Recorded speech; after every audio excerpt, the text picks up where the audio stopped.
Effectivement, on a prévu de vous dire très rapidement qui nous sommes, pour ceux qui ne savent pas,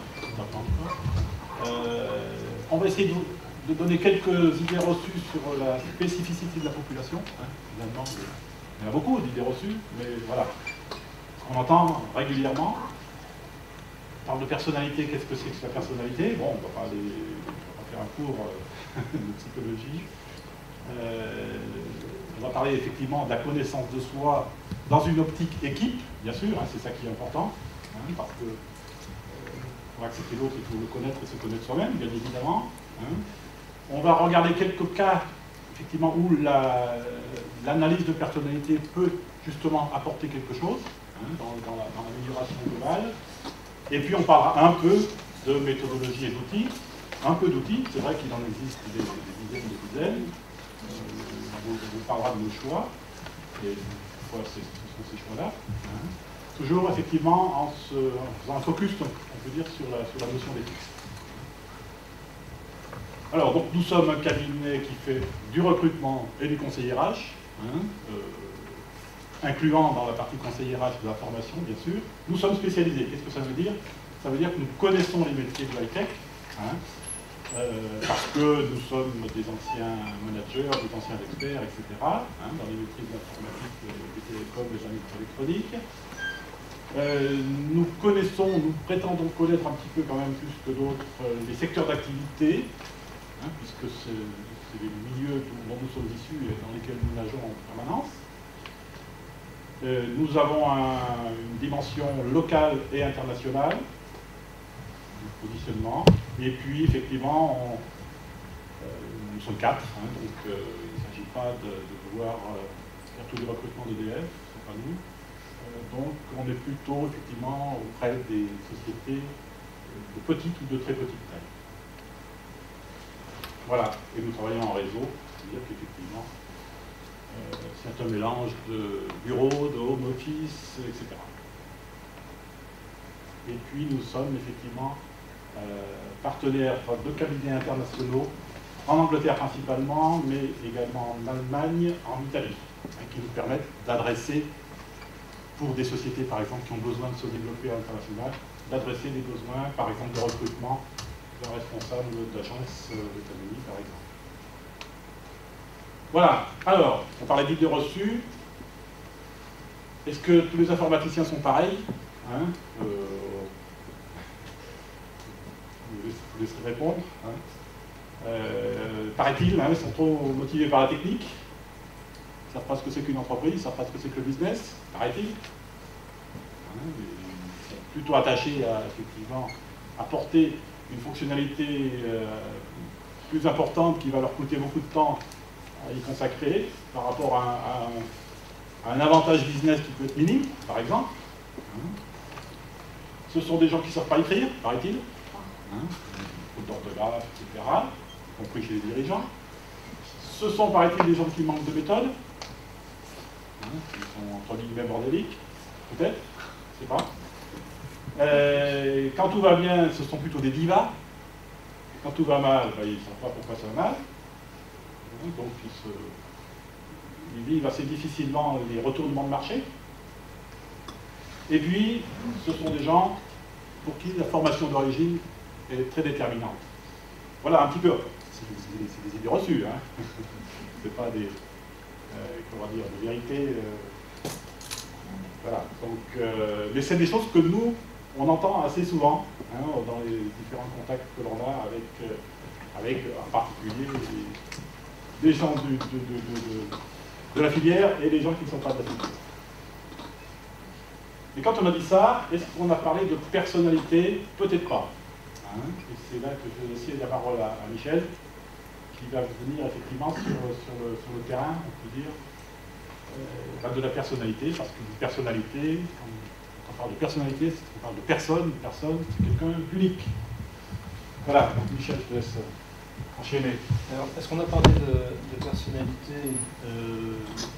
Oui et non, peut-être sur certains points, mais ça voudrait dire effectivement que tout le monde est un petit peu pareil. Donc, Ce que je voudrais vous montrer, c'est l'impact en fait de la personnalité sur la façon de travailler, en prenant un exemple d'un trait dont on parle beaucoup, qu'on va souvent évaluer, c'est l'organisation. Alors, si je vous montre ce bureau, par exemple, qu'est-ce que ça évoque sur la personnalité en termes d'organisation? D'après vous, qu'est-ce que vous ressentez? Quel type de personne va occuper ce bureau? Quelqu'un qui ne bosse pas, non? Quelqu'un qui ne bosse pas. Je voulais vous amener progressivement là, mais non, vous y allez directement. C'est bien, vous êtes lâché. C'est quelqu'un qui ne bosse pas, pourquoi? Il n'y a pas de papier. C'est rien, il n'y a pas de chef. Il y a une chaise à l'écran. Ah d'accord. Bon, effectivement, votre bureau alors ressemble peut-être plutôt à celui-là. Un intermédiaire. Alors, dans le premier cas, on a quand même une perception qui peut être positive du bureau. On peut dire effectivement la personne c'est quelqu'un d'organisé, quelqu'un de méthodique, voire rigoureux. On peut projeter pas mal de qualités par rapport à l'organisation sur ce bureau. Et on peut avoir une perception négative, effectivement, mais ce gars-là, c'est pas possible, il ne bosse pas. S'il bossait, il y aurait au moins un bout de papier sur le bureau. On peut faire la même remarque sur le deuxième bureau. On peut avoir une perception positive, on se dit, ouais, ça c'est mon bureau, c'est quelqu'un qui bosse comme moi, et puis se sentir proche de la personne qui occupe de ce bureau. Et puis, on peut avoir la perception négative de dire c'est pas possible, comment voulez-vous qu'une personne travaille? Si je lui demande une information, la personne va être incapable d'aller la chercher dans un tel flux. Dans tout groupe humain, chaque individu a des manières différentes d'aborder son environnement, d'aborder les choses. Ça illustre le fait, j'ai dit, perception positive et perception négative. Donc chaque individu en fait va avoir une façon propre alors d'aborder son environnement, d'aborder un problème, d'essayer de trouver une solution, de communiquer même avec les autres. Donc l'analyse de la personnalité va se révéler importante dans tout un tas de situations. En entreprise, donc c'est la sélection et l'intégration de nouvelles personnes dans l'entreprise. Donc là on est dans le cadre du recrutement. On va essayer d'analyser assez finement la personnalité, d'évaluer, on va essayer de faire des mesures autant que faire se peut. Dans les changements d'organisation, pourquoi? Parce que on va peut-être casser des équipes, peut-être casser des cellules, pour rebondir sur la présentation précédente, en créer de nouvelles, utiliser des ressources différentes. Nécessité d'améliorer la performance globale. Avant de parler de performance globale, on peut parler d'ambiance de travail. Donc l'analyse de la personnalité est aussi importante dans ces cas-là. De même dans les situations de stress, essayer d'analyser la personnalité pour comprendre où sont les facteurs de stress et pourquoi une même situation, par exemple, peut s'avérer stressante pour certaines personnes et pas particulièrement stressante pour d'autres. Aujourd'hui, dans la définition du stress, on est sur une définition qui associe bien une situation donnée, la rencontre entre une situation donnée et un comportement et une personnalité. Ce n'est pas simplement une situation qui est stressante, c'est la perception qu'on peut avoir de cette situation. L'analyse de la personnalité, importante dans les prises de responsabilité également, et puis sans doute encore dans d'autres situations. Dans toutes ces situations-là, le point commun, c'est l'équipe, c'est la cohésion d'équipe qui peut être menacée dans chacune de ces situations, lorsque on change les équipes, on les réorganise, lorsque on recrute de nouvelles personnes, par exemple. Donc la personnalité, le comportement, on va dire, par rapport au travail ensemble, c'est important. Déjà, il y a un paradoxe, c'est que la personnalité, c'est une affaire d'individu, c'est évidemment personnel. Le point important, c'est de comprendre que la connaissance de son mode de fonctionnement, pour ne pas parler de personnalité, pour ne pas être trop intrusif, on veut parler de comportement ou de mode de fonctionnement, la connaissance de son propre mode de fonctionnement, c'est le point de départ à l'acceptation d'autres modes de fonctionnement. C'est comprendre le sien, comprendre aussi celui des autres. Et comprendre celui des autres, c'est déjà l'accepter. Et au-delà d'accepter les autres, c'est aussi utiliser la différence. Les autres ne travaillent pas ou ne réagissent pas comme moi par rapport à une situation donnée, mais je peux m'en servir pour être plus efficace dans l'équipe. Donc le challenge, c'est bien de faire travailler ensemble des personnes qui sont quand même différentes dans un objectif commun. Et puis un point important, c'est de rappeler que la personnalité, c'est peut-être la chose la moins partagée. C'est la fameuse phrase « c'est mon avis et je le partage ». C'est-à-dire qu'on pense, soit par position, soit peut-être aussi de manière un peu inconsciente, que les autres vont réagir de la même façon que nous par rapport à un problème. Que les autres vont aborder un problème de la manière dont on l'aborderait nous, alors qu'il peut en être tout à fait différent. Donc pour travailler sur la personnalité, il y a pas mal d'outils qui existent. Toutes les bases théoriques de ces outils sont inspirées des travaux de psychologues ou de médecins, des neurosciences. Je détaillerai un peu par la suite. Quand on est dans cette démarche de travailler sur le comportement dans une équipe de manière à améliorer son fonctionnement, quand on est dans une démarche de connaissance de soi, on parle de profil typologique. Donc on parle de type de personnalité. On ne parle pas de test de personnalité. C'est une différence qui est importante. Le test de personnalité, c'est un test qu'on utilisait en recrutement pour évaluer, pour mesurer, pour évaluer, pour faire une sélection sur un certain nombre de critères. On n'est pas dans cette démarche-là sur des outils de cohésion d'équipe, mais plutôt sur des outils de profil typologique. Alors nous utilisons deux outils qui sont le Golden et le profil de GEM. Alors pour rapidement vous le présenter, le Golden est basé sur la théorie des types psychologiques de Carl Jung, qui était un psychologue contemporain de Sigmund Freud, du siècle déjà dernier. Il a mis en place en fait une théorie avec 4 dimensions issues de son expérience de médecin. La première dimension, c'est l'orientation de l'énergie, extraversion, introversion. La deuxième dimension, l'intuition ou la sensation, c'est le rapport à l'évaluation de l'environnement. Soit une approche globale, intuitive, soit une approche plus chiffrée, plus basée sur des faits précis. La troisième dimension, c'est le rapport à la prise de décision, soit la pensée, soit le sentiment. La pensée, donc quelqu'un qui est très factuel, le sentiment, quelqu'un qui prend beaucoup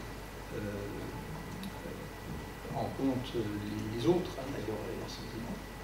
La quatrième dimension, l'organisation et l'adaptation, c'est le rapport à l'organisation, soit quelqu'un qui planifie et qui anticipe les changements, soit quelqu'un qui va s'y adapter et qui va être dans un mode plus réactif. Voilà, alors avec ces 4 dimensions, on en déduit 16 types, de la même manière que le MBTI, si certains d'entre vous le connaissent. Le Golden rajoute des sous-échelles, donc des traits de caractère pour chaque dimension, pour chaque pôle, ce qui permet d'enrichir considérablement le modèle. Et puis le Golden rajoute la dimension de stress, et notamment des manières différentes que chaque type va mettre en place pour répondre à une situation de stress. Le principe, c'est un principe d'auto-évaluation et de découverte de son type lorsque l'on intervient, soit pour un accompagnement individuel, soit pour un accompagnement d'équipe. Et donc en équipe, on travaille sur la carte des types. On va retrouver ici la matrice avec les 16 types qui ne sont pas placés au hasard. entre deux types qui sont adjacents par un côté, il n'y a qu'une lettre, donc qu'un pôle qui change. Donc, par exemple, entre l'ISTZ et l'ESTZ, on retrouve les caractéristiques de sensation, de pensée et d'organisation, mais l'un orientera son énergie à l'intérieur, donc sera plutôt introverti, et au-dessus, le ESTZ aura une énergie orientée vers l'extérieur, donc aura besoin des autres et de beaucoup de communication. Donc comment est-ce qu'on travaille en cohésion d'équipe? Eh bien, on va placer les différents membres de l'équipe sur la carte. Et on va exploiter leur situation sur cette carte d'équipe. Alors, par exemple, on va constater qu'il y a un point commun, une lettre commune à toutes les personnes, c'est l'intuition. Donc donner des grandes lignes, être orienté vers le futur, avoir une vision, aborder le changement, c'est une caractéristique commune à tous les membres de l'équipe. Donc on va sans doute pouvoir en déduire des modes de fonctionnement qui sont particuliers. Ensuite, on va regarder les traits qui sont le plus représentés. Donc ici, on a par exemple l'extraversion qui est majoritaire. Ici, on a l'organisation aussi qui est bien représentée. Alors tout de suite, on va s'attarder par exemple sur les deux personnes qui sont plutôt dans l'adaptation. On va regarder par rapport aux autres quelles sont les difficultés de travail éventuelles, comment ils interagissent avec des personnes qui sont a priori bien plus organisées. Dans les caractéristiques sur cet exemple-là, qui sont mieux réparties, le sentiment par rapport à la pensée, et puis des caractéristiques qui sont sous-représentées, donc l'adaptation dont j'ai parlé, et l'introversion. Alors, au-delà de placer des personnes sur une carte, et de regarder finalement de donner un profil au niveau de l'équipe, on s'intéresse aussi au processus et au travail de l'équipe. On essaye de voir comment peuvent être exploitées, par exemple, les différences. Une des caractéristiques des personnes qui sont dans l'adaptation, c'est de pouvoir réagir très facilement à l'imprévu. Ils ont cette capacité à pouvoir, face à un imprévu, face à une urgence, à pouvoir mettre en place les bonnes solutions rapidement. Chose qui demandera beaucoup plus de temps à quelqu'un qui est très organisé, qui a plutôt besoin d'anticiper les changements, qui a besoin de les qualifier. Donc on peut penser, confier à des personnes qui sont plus dans l'adaptation, des tâches qui demanderont effectivement cette capacité à pouvoir réagir.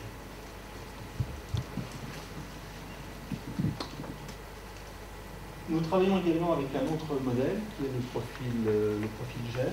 Alors le profil GEM est moins analytique, il est plus ludique également parce qu'il y a un code de couleurs, ne serait-ce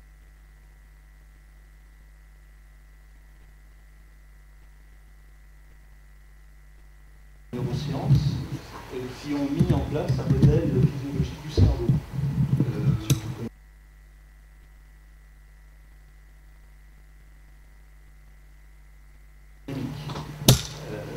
Alors l'hémisphère droit, c'est l'hémisphère de la vision globale, de la projection un peu dans le futur. L'hémisphère gauche, c'est l'hémisphère du texte, des détails. On est très attaché aux faits et aux chiffres. Et puis, par rapport à cette modélisation droite et gauche, on a une organisation couche basse et couche plus haute. Couche basse, c'est le limbique, où on travaille dans la réalisation concrète des choses, dans l'instant présent. Et puis le cortical, qui sont les couches supérieures, où là on parle plus en termes de conception et en termes de projection dans le futur. Donc, le croisement de ces différentes parties droite-gauche, haut et bas, conduit à 4 modes d'approche: l'approche analytique, l'approche imaginative, l'approche dans l'organisation et l'approche échange, communication avec les autres. Donc on associe effectivement une couleur à chaque mode. On a aussi avec le profil la réaction sous stress. Quel est le mode qui va prendre le pas sur les autres en mode de stress? On peut avoir accès à cette information-là. Et là, de la même manière, on travaille sous forme d'auto-évaluation et de découverte de ses modes préférés. Donc voilà, au niveau de la symbolique, ce que l'on obtient en cohésion d'équipe. Donc chaque personne passe son profil et on retrouve chaque personne positionnée par rapport à ses cadrans qu'il préfère utiliser, ce qu'il préfère utiliser, l'analyse, l'imagination, etc. Et puis on a ici représenté le poids d'utilisation en quelque sorte de chacun des cadrans par l'équipe. C'est une sorte de barycentre finalement qui est représenté au niveau des quatre cadrans. Donc on peut dire déjà que l'organisation dans cette équipe-là est peu présente. Alors on s'en sert dans tout un tas de situations, par exemple en communication. C'est quelque chose qu'on aborde assez facilement. Je voudrais donner juste un exemple pour finir. Imaginez un responsable d'entreprise ou de business unit qui va donner les résultats de son entreprise ou de son service. Si on a affaire à quelqu'un qui est très analytique, donc pour qui les chiffres comptent, c'est quelqu'un qui vous dira cette année notre résultat est de 145 000 €. Et puis il n'en dira pas plus, il a donné le chiffre précis, il n'y a rien d'autre à dire, pour lui la communication. Si on a affaire à quelqu'un qui est très organisé, donc bleu dans le code des couleurs, cette communication ne suffira pas. Il va détailler le résultat et il va le détailler par exemple par ligne de produit. Alors cette année, notre résultat se décompose par ligne de produit. Pour le produit Quanta, nous avons réalisé 55 000 €. Pour le produit Grand B, nous sommes en déficit de 22 000 €. Et il va faire une longue liste comme ça pour arriver au résultat final. La personne qui est dans le mode d'échange, lui, va se contenter, si j'ose dire, de donner son ressenti, de dire cette année je suis content. Ça c'est un ressenti, je suis content, notre résultat est bon. Peu importe le chiffre, peu importe la façon dont on l'atteint, l'important c'est que le résultat soit bon et que moi personnellement j'en sois content. Et la personne qui va réagir avec le mode imaginatif, il va suggérer le résultat, il va donner une image. Ce sont des personnes qui parlent souvent sous forme de métaphores. Donc il va dire par exemple, cette année nous avons fait décoller notre résultat, il donne l'image de l'avion qui décolle. Le résultat est bon, il est content, mais ça c'est sous-entendu. Le principal c'est de donner l'image de la performance. Et puis s'il est vraiment très jaune, très tourné vers l'imagination, il pourra rajouter, pour donner des perspectives futures, faisant en sorte que notre résultat ne retombe pas comme un soufflet, bien allons-y avec les métaphores, ne se retourne pas comme une crêpe. Donc voilà le type de communication que la personne en imagination va souvent avoir. Voilà, et on utilise en fait le profil pour parler au-delà de la communication, de la prise de décision, de bien d'autres situations encore. Alors, pour finir, en cohésion d'équipe, on peut vous proposer différentes démarches. Il y a quelques années, on proposait cette démarche-là pour faire de la cohésion d'équipe. On sort tous du plan élastique. Aujourd'hui, ce qui aurait plutôt le vent en poupe, c'est de faire un bon repas, de cuisiner un bon repas ensemble, pas simplement de le manger, mais de cuisiner. On vous propose pour nous d'utiliser les profils de personnalité. Merci beaucoup.